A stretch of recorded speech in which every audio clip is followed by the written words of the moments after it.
Hi there, I'm Henry from the training team here at Justice, and today we're here to talk about some of the features that are unique to JustisOne. First of all, we're going to start off with our key paragraphs feature. This is the passage that you can see appearing on the left-hand side of our screen over here in the overview. This is showing us the most subsequently quoted part of this particular case that we're looking at the moment. Within this case, the most quoted part appears in paragraph 95.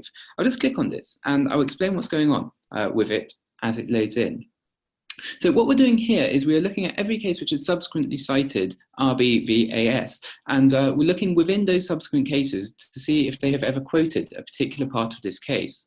The reason we're doing this is we're looking to try and see if a particular part of this case either sets or amends a point of law. If it has been, subsequent cases will be referring to this particular part of the case. Within these key passages, once you click on them, they will highlight within the body of your judgment for you.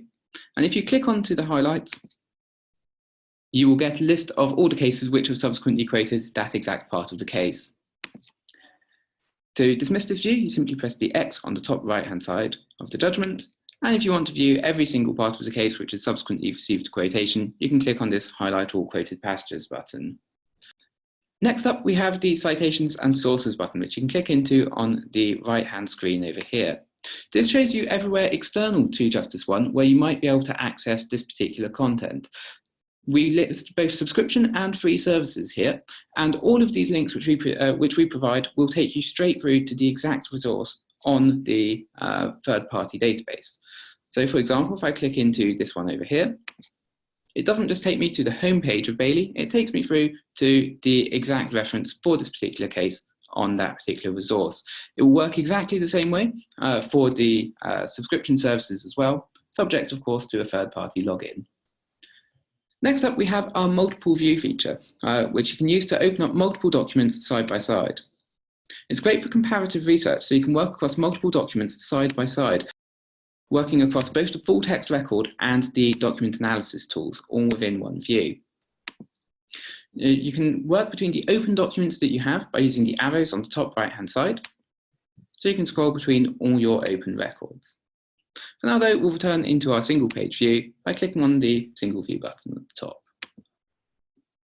Finally, we have our precedent map. This is a visual representation of the case we're looking at. The big white circle in the middle represents our case. The circles on the inside represent the cases which were cited within this case, and the circles on the outside with the arrows pointing in are the subsequent cases which have made a citation to our particular case. They go around in chronological order, with the first case to have cited your particular case on the bottom left-hand side, going around clockwise to the most recent on the bottom right-hand side. And they're all color-coded, so you can at a glance tell the treatment type. The sizes of the circles is relevant as well. The larger the circle, the more cases they have in common with your specific case. With the example of the Stella case, its circle is quite large. We know that it gives a citation to RBVAS, but if I click into the case, we see that it shares 4 cases in common with our particular case. It cites 2 cases, which also cited RBVAS itself, and also is cited within 2 subsequent cases, which have also cited RBVAS. From here, you can get the idea that the nature of discussion in our Stella coffee case is likely to be fairly in line with the discussion in our original case. If I decide that any one of these is of enough interest to want to do further research into, I simply double-click on the circle for that case. This will shift the view of the precedent map onto that specific case, and again, you can work your way between all the case relationships just within a few particular clicks. When we're done working in this view, you can either click on the name of the case you want to return to, use the arrows on the top left-hand side to navigate between your precedent maps as well. That was a very quick overview about some of the unique features of JustisOne. If you'd like to know more, or you'd like to organise a training session to go into anything that we've talked about in a little bit more detail, don't hesitate to get in touch with the training team at training@justice.com. Thank you very much.